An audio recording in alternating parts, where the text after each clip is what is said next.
Let's go!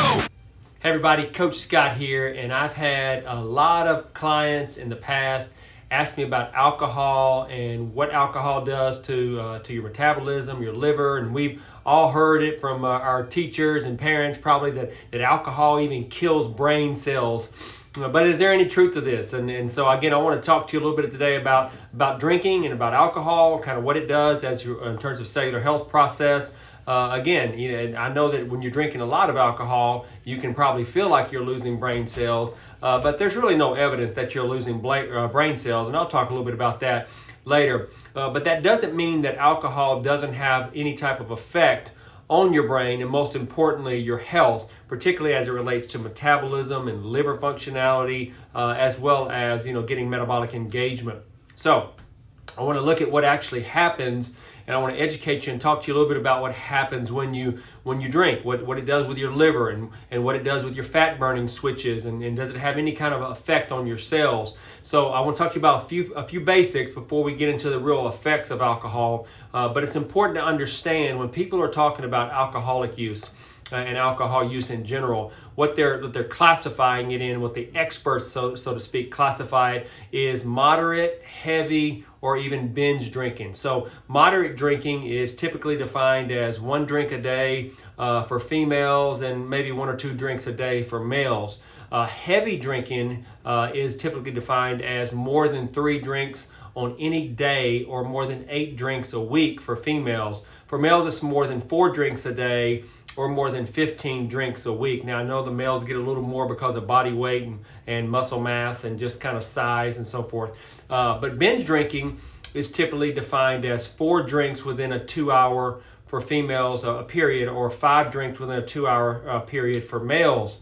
So again, when you're thinking about just absolutely drinking different types of alcohol, whether it be wine, whether it be beer, whether it be hard liquor, so you got to take this with a grain of salt, as well as you got to balance everything that I'm saying. So since not everyone idea of drinking is the same, a lot of people refer to equivalency. So they put it into ounces, or they put it into how many bottles or whatever. So basically 1.5 ounces of something like an 80 proof alcohol is roughly a shot. If you think about a beer, 12 ounces of a beer is equivalent of basically a standard can of beer.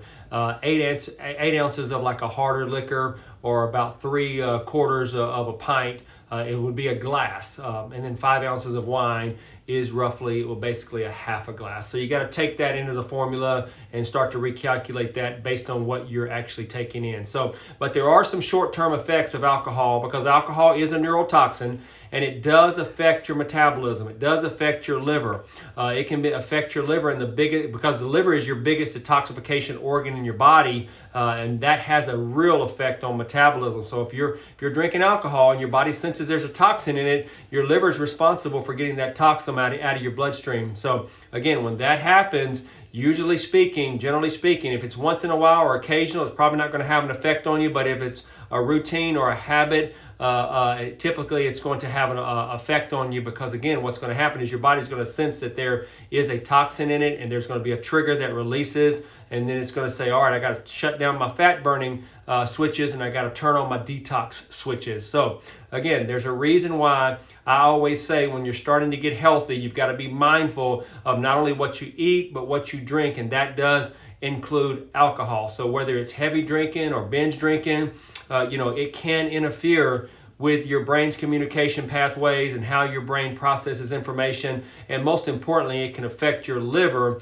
and how your liver processes and gets the toxin out of your body. So again, just a reminder, if your liver is concerned that you've got a toxin in your body, it will turn your fat burning switches off, and it'll address the toxic load that alcohol can have on you. But in the short term, it definitely can interfere with some of the other parts of your health as well. So I'm just encouraging you to consider this. I don't weigh in one side or the other. I don't condemn it. I don't condone it. That's completely up to you. That's your choice on whether you want to drink and how much you want to drink. But here's the bottom line.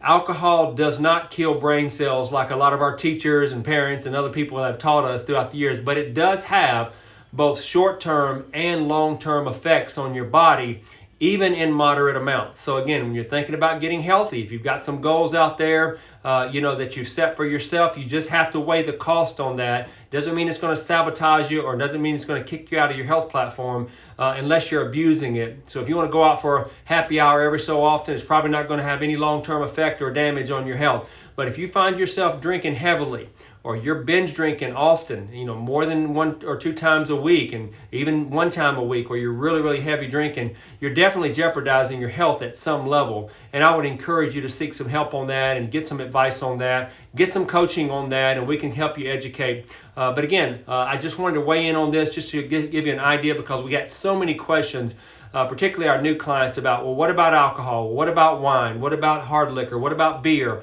And how does that affect my health? And so again, just remember that anytime your body senses a toxin, it has a responsibility, primarily through your liver, to get the toxin out of your body. So it will slow your fat burning down. It will turn off your fat burning switches temporarily, again, for a certain period of time, depending on how much you've had to drink. But it can slow you down. It doesn't have to sabotage you. But be mindful of that and weigh the cost for yourself. Make that personal choice. And as you decide to move forward, make sure that you're keeping your foot on the gas and making sure that you're doing everything you can to give yourself the best chance to be the best and highest version of yourself. So I hope this helps some. If you have any questions, reach out to me and let me know what your thoughts are. I can answer any questions as well. And if you need some help on the other side of that and you are struggling with that, please let me know. Let your coach know, and we can walk that trail with you too. God bless you guys. Take care. We'll see you soon.